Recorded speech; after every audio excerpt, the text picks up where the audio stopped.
এতদিন তো কাজ হচ্ছিল, আপনাদেরকে তো বলেইছি। তো যাই হোক, সেই ছাদের আজ আজ না সরি কালকে ঢালাই হয়েছে 22শে মে। আজকে ভিডিওটা এডিট করছি, তার জন্য আমি আজ বলে দিয়েছি। তো যাই হোক, সেই ভিডিওটা নিয়ে চলে আসলাম, ছোট্ট করে কিছু কিছু ক্লিপ নিয়ে রেখেছিলাম, সেটাই ভাবলাম আপনাদের সঙ্গে শেয়ার করি। ভ্লগটি আশা করি আপনাদের ভালো লাগবে, তার জন্য ভিডিওটি শেষ পর্যন্ত দেখে যাবেন, অনেক ভালো লাগবে। তো চলুন আজকের এই সুন্দর ভ্লগটি শুরু করি। আমি ভ্লগটি শুরু করেছিলাম একদম সকাল থেকে। আমার টিউশন ছিল, তার জন্য আমি চা খেয়ে নিয়েছিলাম। তারপরে সকালে উঠে টিউশন গেছিলাম 7টার সময়ে।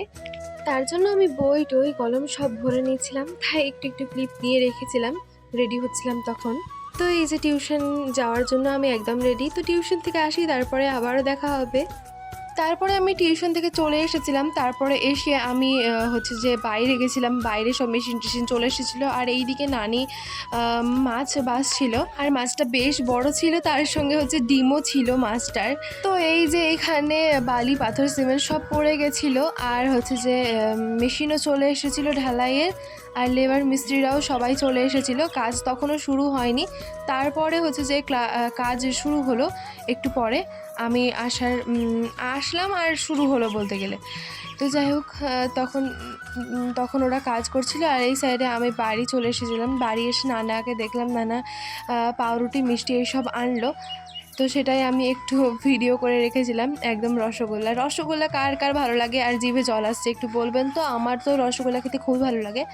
মিষ্টির মধ্যে আমার সব থেকে প্রিয় হচ্ছে রসমালাই, তারপরে হচ্ছে রসগোল্লা। তো যাই হোক, ও মা এইদিকে বাড়িতে তুলে রাখছিল, আর এই সাইডে এই যে পাউরুটিও এনেছিল অনেকগুলো। তো আমি একটা থালাতে এইভাবে সাজিয়ে রেখেছিলাম। আর এই সাইডে কাজ শুরু হয়ে গেছিলো, আর উপরে এইভাবে সব দিচ্ছিল, তাই আমি একটু ক্লিপ নিয়ে রেখেছিলাম। আর বাড়ির যে কী পরিস্থিতি আপনারা তো দেখেই বুঝতে পারছেন। এই খুঁটি টুটি এই সব দেওয়া আছে, দিয়ে হাঁটাহাঁটির প্রচণ্ড সমস্যা। তো কিছু করার নেই, এখনও অপেক্ষা করতে হবে যতদিন না খুঁটি খোলা হবে, ততদিন তো শান্তি নেই। তো আর এই সাইডে দেখুন ঢালাই হচ্ছিল, আর এইদিকে একদম পুরো অবস্থা খারাপ হয়ে গেছে দেওয়ালের। অবশ্য ওই দেওয়ালটা ভাঙা পড়বে পরে, কিন্তু এখন তো আপাতত ভাঙা পড়বে না, দেখতে প্রচণ্ড খারাপ লাগছিল। আর এই সাইডে হচ্ছে নানি করছিল, ডিমটা ভাজছিল। মাছটা আগেই ভাজা হয়ে গেছিলো, ডিমটা পরে ভাজছিল। আর এখানে অনেকটা ছোলা ভুনা করছিল, সবাই মিলে খাবো তার জন্য। আর এই দেখুন বালি পাথর এইসব বারবার শেষ হচ্ছিল, আর ট্রাকে করে নিয়ে আসছিল, মানে শেষ হচ্ছিল আর আনছিল, মানে কি একবারে তো ফেলা সম্ভব না। তার কারণ হচ্ছে এই জায়গাটা একদম অল্প, অতটা রাখার জায়গা নেই। আর যেহেতু একটু বড় ছাদ, তার জন্য একটু বেশিই রাখছিল। তো এইভাবে একবার শেষ হচ্ছিল আবার আনছিল, শেষ হচ্ছিল আনছিল, এই চলছিল। আর এইদিকে হচ্ছে যে আমি মুড়ি টুড়ি নিয়ে চলে এসেছিলাম, মুড়ি দিয়ে ঘুগনি খাচ্ছিলাম, কারণ আমি পাউরুটি মিষ্টি খাইনি। মিষ্টি খেয়েছি কিন্তু পাউরুটি খাইনি, আমি মুড়ি দিয়ে ঘুগনি খেয়েছিলাম, আমার খুব ভালো লাগে খেতে। তাই এইদিকে মুড়ি খাচ্ছিলাম আর জানলা দিয়ে দেখছিলাম। দেখুন প্রথমে যখন দেখালাম ওটা হচ্ছে ফেলে গেল, পাথর ফেলে গেল, আবার ওইখানে বালি ফেলতে এসেছে। মানে এই চলছিল কালকে সারাদিন। এই একবার করে বালি আসছে, একবার করে পাথর আসছে, একবার করে সিমেন্ট আসছে, এই চলছিল। আবার এইদিকে আরও এক কাণ্ড দেখুন, ওই যে এক হাঁড়ি মিষ্টি দেখালাম, সেই মিষ্টি একদম তলায় পড়ে গেছে। তো আমি আগেও মিষ্টি খেয়েছি, কিন্তু তারপরেও আমি আবার মিষ্টি খাচ্ছিলাম। তো হচ্ছে যে আমি একদম রসকে চিপে ফেলে দিয়ে তারপরে খাই মিষ্টিটা। সেটাতে আবার কেউ হেসেন না, কারণ আমার ওটাই ভালো লাগে। বেশি রস থাকলে সেটা ভালো লাগে না, রসটা চিপে ফেলে দিয়ে খেতে আমার বেশি ভালো লাগে। তারপরে খেয়ে দিয়ে আমি চলে গিয়েছিলাম ছাদে গিয়ে দেখি এতদূর কাজ হয়েছে। এই যে শুরু হয়েছিল হচ্ছে 8টা হচ্ছে 45-এ শুরু হয়েছিল। তো সেই থেকে কাজ চলছে, অতটা হয়েছিল। আর এই যে এইদিকে ছাদে হচ্ছে ছাগলগুলো বাঁধা ছিল, কারণ নিচে তো একদম জায়গা নাই, কি করা যাবে, তার জন্য ছাদ দিয়ে যে নতুন ঘরটা হয়েছে সেই ঘরটাতে বেঁধে রেখেছিল ছাগলগুলো।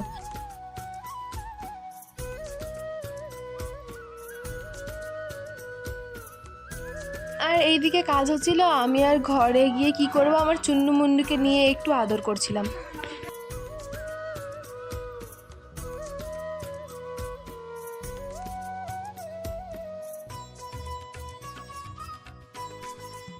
এইদিকে আমি দাঁড়িয়ে ছাদ ঢালাই দেখছিলাম, আমার বেশ ভালোই লাগছিল কিভাবে কামগুলো করে, সেগুলো আমি বেশ মনোযোগ সহকারেই দেখছিলাম।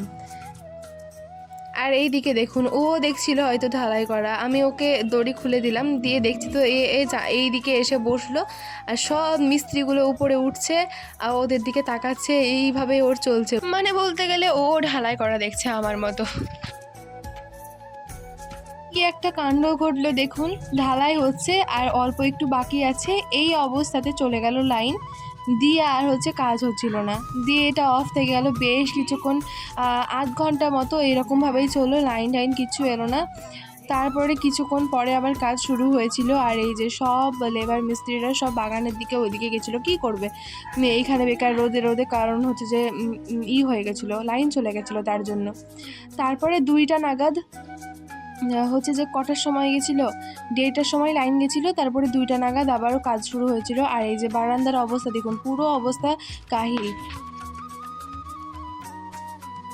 তো যাই হোক, তারপরে আমি কি করব ভাবছিলাম, দিয়ে ঘরে আসলাম, আর ওইদিকে কিন্তু কাজ শুরু হয়ে গেছিলো, কারণ কারেন্ট চলে এসেছিলো। আর এইদিকে আমি কলা খাচ্ছিলাম। তারপরে আমি খেয়ে নিলাম, দিয়ে খেয়ে নিয়ে আমি স্নান করে নিয়েছিলাম। কি করব, কলা খেয়ে নিয়েছিলাম, তারপরে স্নান করে নিয়েছিলাম। স্নান করবার পরে আমাকে আম্মা ভাত বেড়ে দিল, তো আমার বেশ খিদে লেগে গেছিলো, তার জন্য আমি ভাত খেয়ে নিয়েছিলাম।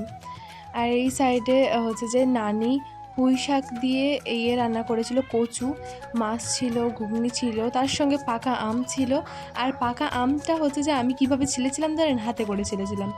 তার কারণ ওটা যদি কোনো ছুরির সাহায্যে ছেলা হয় আর হাতে ছেলা হয়, তার থেকে বেশি আমার মনে হয় স্বাদ বেশি হাতেরটাই লাগে, খুব ভালো লাগে। তার জন্য আমি ওই রকমভাবে পাকা আম যদি ছিলি তাহলে হাতেই ছিলি, আর যদি না হয় তাহলে সেটা কিছু করার থাকে না, সেটা ছুরিতে ছিলতে হয়। তারপরে 3টা নাগাদ আমাদের ঢালাইটা শেষ হয়েছিল। শেষ হওয়ার পরে আমার যে মা ধোয়া মোছা করছিল, আর আমি টিউশন চলে গিয়েছিলাম 4:30টার সময়। টিউশন থেকে এখন চলে এসেছি, রাত হয়ে গেছিলো আসতে, রাত না মানে একদম আলো পুরো ডুবে গেছিলো। তো তারপরে এসে এইদিকে দেখলাম আমার মা লিচু করছিল, ছড়াচ্ছিল। লিচুটা সুন্দর করে মাখবে, সুন্দর করে লবণ টবণ দিয়ে, চিনি দিয়ে, ভালো লাগবে খেতে, তার জন্য মা বীজগুলো বের করে নিচ্ছিল, আর আমি সেইটার একটু ক্লিপ নিয়ে রেখেছিলাম। তো এইদিকে যে একটু বিট লবণ, একটু এমনি সাধারণ লবণ, তারপরে একটু মিষ্টি গুঁড়ো দিয়েছিল, কারণ আমাদের হাতের কাছে ছিল না চিনি গুঁড়ো করা ছিল না, মিষ্টি গুঁড়ো করা ছিল, তো সেই মিষ্টিটাই দিয়ে দিয়েছিল, ওই একই ব্যাপার হলো। তো মিষ্টি গুঁড়ো টুড়ো সব দিয়ে সুন্দরভাবে একদম মেখে নিয়েছিল। ওফ, কি যে স্বাদ লাগছিল খেতে, কি বলবো। এরকম করে শুধু একবার মাখা করে দেখিয়েন, খুবই সুন্দর লাগে খেতে, আপনারা একবার করে দেখিয়েন এবং আমাকে কমেন্টে জানাতে ভুলবেন না। দেখুন, এখানে আমি একটা কিন্তু রেসিপিও দেখিয়ে দিলাম সুন্দরভাবে, যে এটা কি লিচু মাখা। তো যাই হোক, আমার এটা করে নেওয়া হলো, তারপরে আমি খেয়ে নিচ্ছিলাম, খেতে তো খুবই ভালো লাগছিলো আমার। তো যাই হোক, আর ভিডিওটি বাড়ালাম না, ভিডিওটি এখানেই শেষ করছি। আপনাদের ভিডিওটি শেষ পর্যন্ত দেখার জন্য অনেক ধন্যবাদ। আর ভিডিও ভালো লাগলে চ্যানেলটিকে সাবস্ক্রাইব করে পাশে থাকা বেল আইকনে ক্লিক করে অল নোটিফিকেশন অন করে দেবেন, এতে আমার নতুন ভিডিওগুলো সবার আগে আপনার নোটিফিকেশনে পৌঁছে যাবে। আজকে এখানেই বিদায় নিচ্ছি, পরবর্তী অন্য কোনো ভিডিওতে আবারও দেখা হবে। ভালো থাকুন, সুস্থ থাকুন, ধন্যবাদ।